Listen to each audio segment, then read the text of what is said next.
Easy geezers, and welcome back to the launch week of Black Ops 6. And in this video I'm going to be taking you through all the best settings that you're going to want to have for controller to make the most of Omni movement and the graphics and gameplay settings so that you can be moving around the map silky smooth.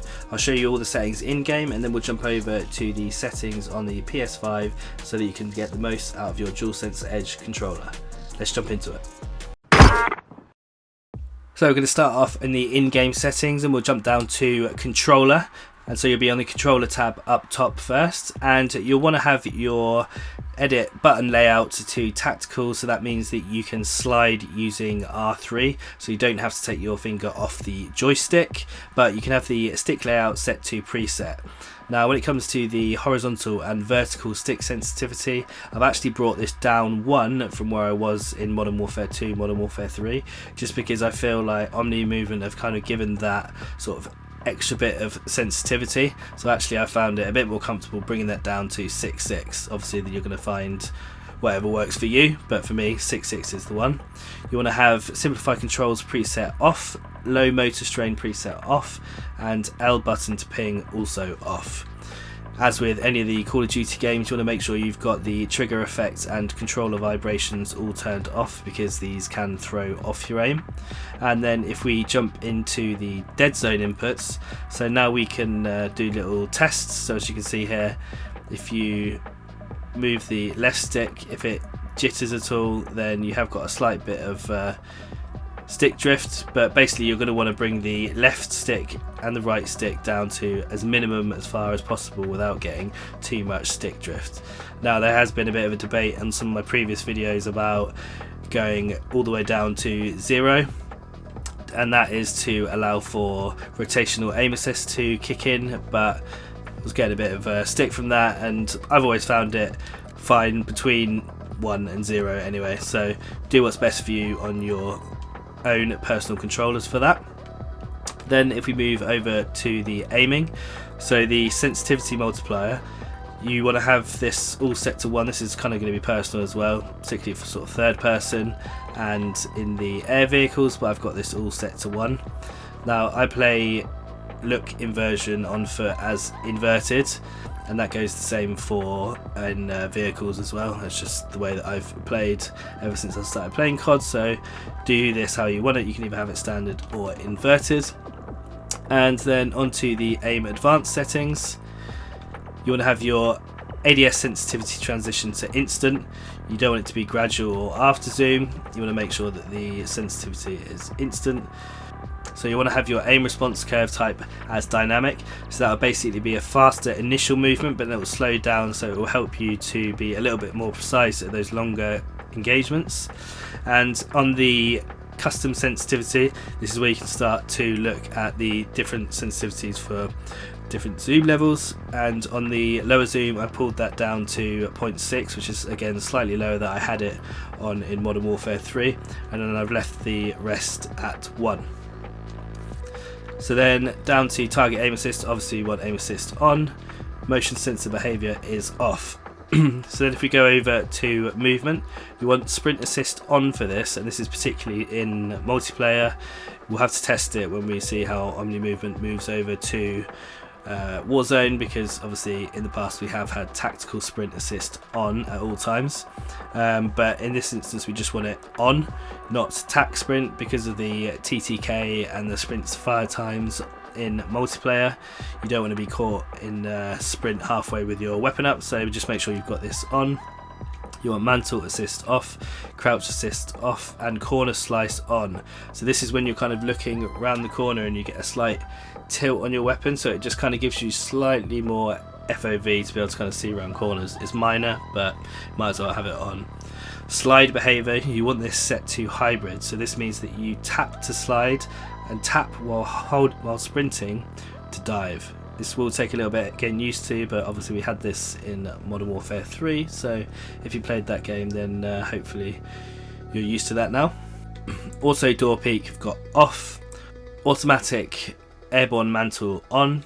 sprint restore on, slide maintain sprint is on, parachute behaviour is free fall, so that means that you won't pull your chute near the bottom. Obviously this doesn't matter for multiplayer, but that'll be when you get over into Warzone. Mantle cancels reload, you don't want that because if you accidentally go up a rocket while you're reloading then it'll cancel it, which will be super annoying. And then the sprint tactical behaviour is toggle. Auto move forward is obviously off, single tap to sprint, plunging underwater is trigger, and sprint door dash is on, so you can burst through those doors. And then if we move over to combat, then you want your aim down sight behaviour as hold. I've got my weapon mount activation as double tap ADS. I used to find that when it was ADS and melee I was accidentally mounting all the time in the middle of gunfights and dying, so double tap ADS definitely works for me. Dedicated melee weapon activation is just hold melee, and armor plate behaviour again mainly more for Warzone, got that apply all. C4 detonation, this is kind of a preference, but if you're throwing more than one C4, do you want it to go off one by one or all at once? I'd prefer them both to go all at once. Equipment behaviour is hold, and the manual fire behaviour is press. Then if you go into the combat advanced settings, you want the weapon mount exit as instant, so that you're coming off mounts super quickly. And the interact reload behaviour is tap to reload. When we jump over to Warzone, it will probably change it to tap to interact, so you'll be picking up weapons or opening crates a lot quicker, but at the moment reloading is the priority for multiplayer, so that's what you want in this instance. Sprint cancels reload is off, ADS stick swap is off, depleted ammo weapon switch is on, so if you empty out a mag and you've got no other mags left in the store, then it will just switch to the other weapon. Body shield finishing move behaviour, so this is prioritising finishing move. You can prioritise body shield, which is the new mechanic they brought in for Black Ops 6. You can do body shield only or body move only, so if you're doing certain challenges you might want to swap this out, but for the moment I've got finishing move as a priority. So that is the controller settings. Now if we jump over to the graphics settings, in the display you can set your brightness however you want and whatever kind of works for your monitor, but I think somewhere between sort of 45 and 50 seems to work well.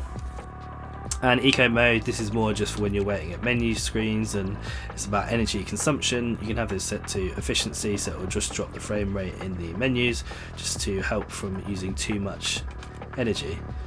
So if you move over to quality, you want all of the motion blur off because that's just going to affect the visibility of your enemies, so you don't want any of that distraction, but you do want the fidelity FX cast on, and I've got this set to roughly about 75. You can go between sort of 50 and 75, and this will basically increase the sharpening on the image, and so it will, in instances, improve the outline of the enemies. On-demand texture streaming I've got set to optimize, so if the data's there it will be able to download the high quality textures. You can do this to minimal, and the cache is all just set to auto. So if you move over to view, then you can turn off or on the motion reduction preset, so this will just help with people who get a lot of motion sickness from playing the game, but I've got this turned off. I've got my field of view waxed right up to 120. This is how I'd have it in Warzone as well. This will be preference, but I think if you're anywhere between 110 and 120 is all good, just to make sure you're seeing as much of the game as possible. ADS field of view is set to effective. Weapon field of view is default. You can bring it in or widen it out a little bit, but I've got that set to default. Then we get into camera movement, so I've got these set to least, so this will again help to reduce sort of motion sickness because you'll get less shake and judder on screen. And the inverted flashbang is actually set to on by default, so this means the flashbang actually turns your screen black. This is a bit of a preference thing, and sometimes it can be a bit disconcerting if it kind of feels like the game's crashed rather than going white, so it's up to you how you want to have that one on. So if we move over to the audio, I'll have the master game volume set to 100, just so it's as loud as clear as possible, but you can show more info, and what you want to do is reduce the gameplay music volume and the cinematic music volume right down, because they're just going to add audio interference. Dialogue you can have on a little bit, so I've got that set to 20, but you want to make sure you've got the effects volume turned right up to 100, because that's going to be things like footsteps or flashbangs or things like that, in-game sounds that you're really going to want to hear. I've got my audio mix set to bass boost. They will have it set to Treyarch mix, which they say is kind of how they want you to hear it, but bass boost I've found is better up at picking the audio up on the footsteps. Obviously mono is off and the rest is all off pretty much. You can have your own settings for voice chat depending on what you want to do with proximity and all that sort of thing. And then if we move over to interface, so there's some cool stuff that you can do here. The first global bits is kind of all preference. Again, you can have server latency and packet loss on. Readability, if you want to have type sizes bigger, menu sizes, things like that, it's better for accessibility, so again that's personal preference. But if we go over to the gameplay HUD, then we can jump into the safe area, and you want to make sure the arrows are pulled in as far as they can go, because that's going to bring things like your ammo count and your minimap in as far as they can go, which means your eye's not travelling as far in-game in gunfights, so it's just going to save you those milliseconds. HUD presets, you can go through and pick what your preferred one is. You want to make sure that you've got the magnified version on, because that increases the size of the minimap. You want the minimap shape to be square and compass is horizontal. You can increase and decrease the scales of these, and you can also change the opacity, but you want the minimap to be as clear as possible, so you want to keep that at 100. When it comes to visibility, I've got all of the important stuff set to 100, but I've brought things like the medals and notifications down to 35, same with the score feed and the elimination, because these can really start to fill up the screen. Say for example you've got counter UAVs and UAVs going, you'll start to get XP popping up all over your screen, and it's actually right in the middle of your screen, super close to your crosshairs, so you can turn down the visibility of these so it will just drop the opacity a little bit, which is super helpful. Then if we move over to colours, you can change the custom type of your color palette depending. If you've got color blindness, then you can choose one of these options, or you can go for a completely custom one, and I like to have things that are all related to me in blue, partially because it kind of goes with my channel brand, but it just keeps it super clear. If I'm in a party, then it's green, and all enemies are pink, so it's super bright pink, so they stand out on all of the maps, and then anything that's contested is yellow. I've got my colour filter set to 2, and the target is worlds, with the intensities all boosted up to 100, so they're going to be super saturated. So that's the in-game settings to help you get the most out of Omni movement. But before we jump over into the DualSense Edge settings, 92% of you who watch my videos aren't subscribed. So if you're finding this useful, it would really help me out if you subscribe to the channel with notifications on. Right, let's go into the PS5 settings. So here we are in the DualSense Edge settings, the custom ones on the PS5. So let's jump in and take a look at the customized buttons.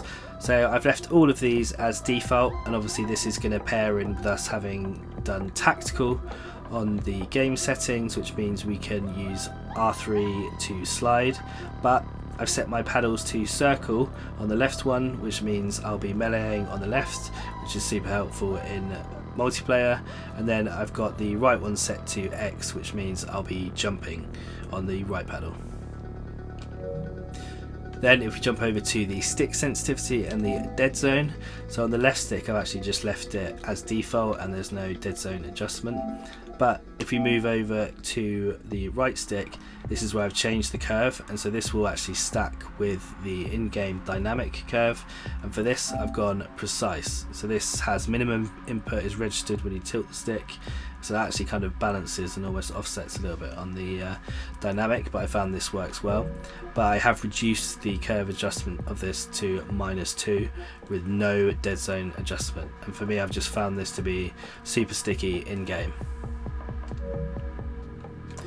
Then if we move down into the trigger dead zones, we've got a 0 to 1, so that basically means there needs to be just an absolute breath of input on the triggers and you'll get a response. So I have the same for my left and the right, so that means you can be getting your shots off super quickly. It basically makes them like hairline triggers. And obviously, as with the rest of the stuff in game, we want the vibration and the trigger effects off, just so they don't affect your accuracy. So there we have it. Those are all the settings you're going to need in game and on the PS5 DualSense Edge controller to make sure that you're getting the most out of the Black Ops 6 movement and gunplay. Hopefully you found this video useful. If you did, then make sure you subscribe with notifications on, and I'll catch you in the next one.